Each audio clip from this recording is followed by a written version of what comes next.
200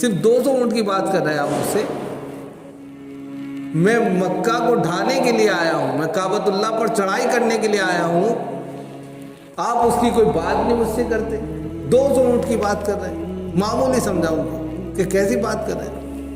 اب یہاں پر بات سمجھنے کی, تو حضرت عبد المطلب نے کہا کہ میں اونٹوں کا مالک ہوں, اس لیے میں اپنے اونٹ کا مطالبہ آپ سے کر رہا ہوں, اور جس گھر کو آپ ڈھانے کے لیے آئے ہیں یا چلے ہیں اس کا بھی ایک رب ہے, اس کا بھی ایک مالک ہے, لہذا وہ اس کی خود حفاظت کریں.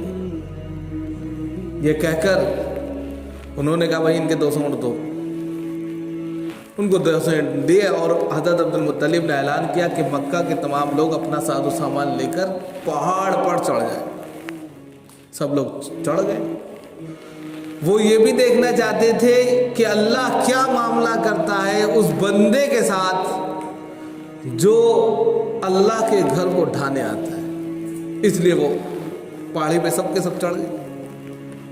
اب ابرہۃ الاشرم نے اپنی فوج کو تیار کیا, اور اپنے ہاتھی, جس کا نام میں نے ابھی بتایا محمود تھا, یہ پوری ہسٹری ہے, تبھی اس سبق کو آپ سمجھ سکتے ہیں, تبھی اس تفسیر کو سمجھ سکتے ہیں. یہ بیک گراؤنڈ ہے, یہ پس منظر ہے اس کا, تب جا کر آپ روزانہ ماشاءاللہ جو ہے تلاوت سنتے ہیں. مغرب میں عام طور پہ یہ چیز پڑھی جاتی ہے اکثر مسجدوں میں, لیکن کتنا بڑا بیک گراؤنڈ ہے اس چھوٹی سی 5 آیتوں کا کہ آپ خود سمجھیں. اسی لیے ہم نے سوچا وہ چیز اٹھائیں تاکہ آپ کو اس سے فائدہ بھی ہو. تو ابرہۃ الاشرم نے اپنا ہاتھی تیار کیا محمود کو, اور پورے لشکر کو تیار کیا. اب جب ہاتھی کو مکہ کی طرف دھکیلا جاتا تو ہاتھی بیٹھ گیا, اٹھتا ہی نہیں. اس کو کچوں کے لگائے جاتے, مارا جاتا, پیٹا جاتا, ہاتھی اٹھنے کا نام نہیں لیتا. اور جب یمن کی طرف اس کا چہرہ کر دیا جاتا تو دوڑنے لگتا, یحرول کو لفظ آتا ہے, بھاگنے لگتا. لیکن پھر بھی وہ نہیں مانا. یعنی کہ یہاں پہلی وارننگ اللہ رب العزت نے اس کو دے دی کہ جب یہ جانور جب سمجھ گیا اور وہ جانے کے لیے تیار نہیں ہے تو تم سمجھ جاؤ. لیکن نہیں مانا, آگے بڑھا. جیسے ہی آگے بڑھا اس کا لشکر, کہتے ہیں کہ اللہ رب العزت نے پرندوں کے غول بھیج دیے. ترمیہم بحجارۃ من سجیل, ابابیل کا جو لفظ آتا ہے یہ غول کے معنی میں آتا ہے. غول کا مطلب یہ ہوتا ہے جھنڈ کے جھنڈ. جیسے آپ نے دیکھا ہوگا کہ پرندہ کوئی مر جاتا ہے تو کوے جھنڈ کے جھنڈ شکل میں آوازیں چلانا شروع کر دیتے ہیں. اتنے پرندے آ گئے کہ ہم بتا نہیں سکتے. کہتے ہیں کہ وہ پرندے اپنی چونچ کے اندر, چھوٹا سا پرندہ تھا, وہ اپنی چونچ کے اندر کنکر لے کر آئے, اور وہ کنکر اوپر سے چھوڑ رہے تھے, اور وہ جس پر گر جاتی تھی وہ ایٹم بم بن کے برستی تھی, اور اس کا ستیہ ناش ہو جاتا تھا, وہیں ختم ہو جاتا تھا. کہتے ہیں کہ پورے لشکر پر جب انہوں نے کنکریں پھینکی تو ہاتھی یا اس کے فوجی پورا لشکر تتر بتر ہو گیا. ابرہۃ الاشرم کے پورے جسم میں آبلے پڑ گئے, جیسے چیچک نہیں نکل جاتی, اس طرح پورے جسم میں آبلے پڑ گئے, چیچک نکل گئی, پیپ اور خون بہنے لگا. اس کے ہاتھ کے ہر عضو سے جیسے پورے ہیں نا, یہ کٹ کر گرنے لگے, اس کا گوشت سڑنے لگا. لوگ, اس کا لشکر سب گھبرا گئے, یہ کیا ہونے لگا. اور اس کے بعد میں کسی طرح جا کر جو ہے اس کو مکہ سے نکالا, اور راستے ہی میں اس کا دیہانت ہو گیا, انتقال ہو گیا, اور وہ بدترین موت مرا. اسی واقعے کو یہاں پر پیش کیا گیا. یہ پیش کیوں کیا گیا اب اس کو سمجھنا ہے. یہ تھا اس کا پورا پس منظر, بیک گراؤنڈ اس صورت کا.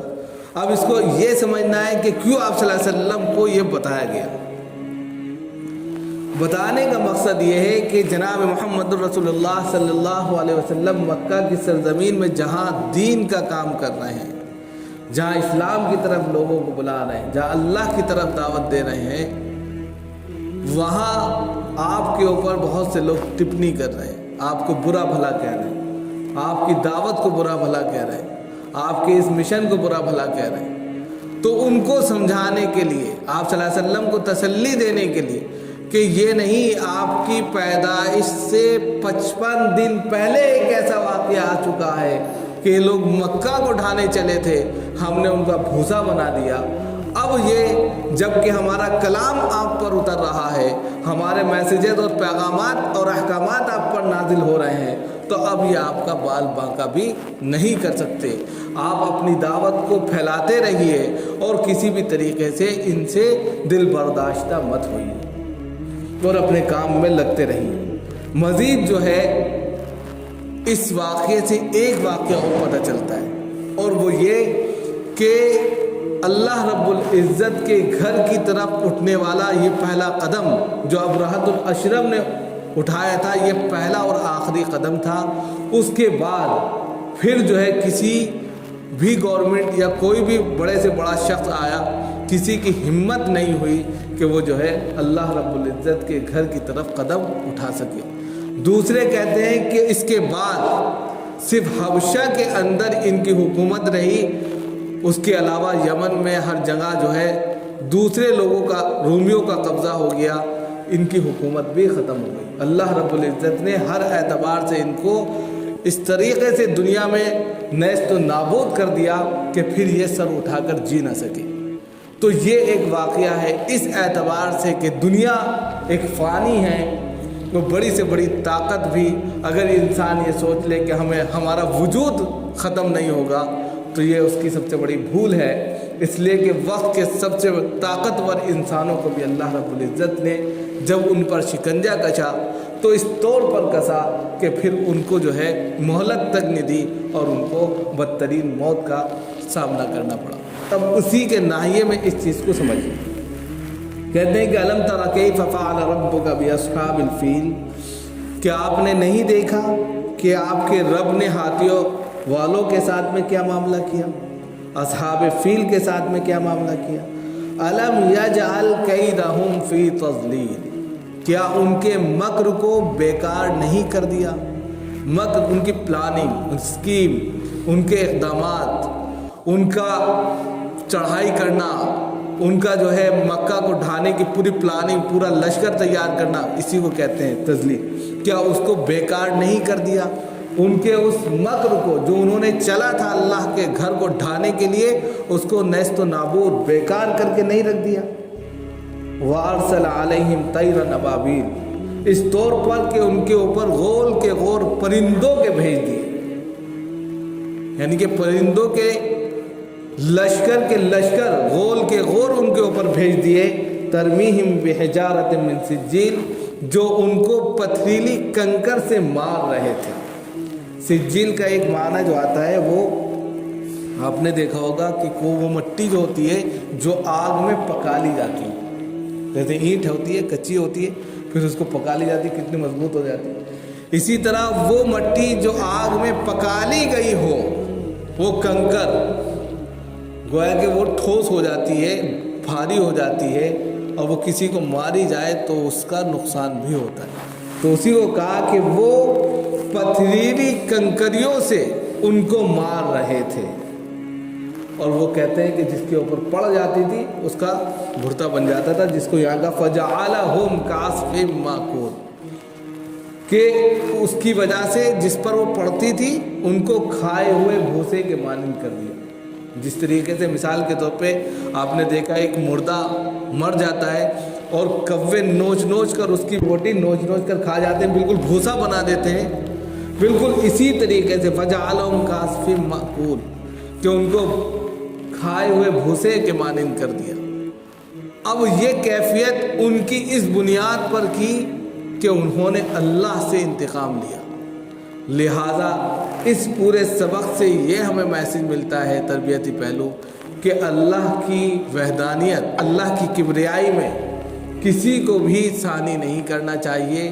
مزید اللہ سے ٹکرانے کا انجام بہت بدترین ہوتا ہے۔ ہر اعتبار سے اللہ سے ڈر کر زندگی گزارنی چاہیے۔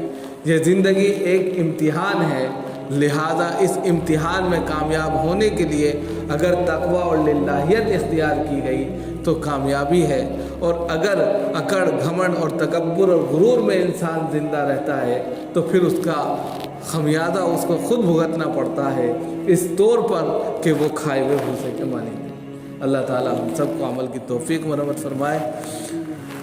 مزید آپ سے ریکویسٹ تھی کہ آئندہ ہفتے سے انشاءاللہ یہ درس عشاء کے بعد ہوگا، کیونکہ بہت سے لوگ کہہ رہے ہیں کہ ہم شامل نہیں ہو پاتے، تو عشاء کے بعد رکھ لیتے ہیں، اس میں بہت سے لوگ اور شامل ہو جائیں گے، فری بھی ہو جائیں گے، تو اگلے ہفتے سے عشاء کے بعد میں رہیں گے۔ انشاءاللہ۔ سبحان اللہ۔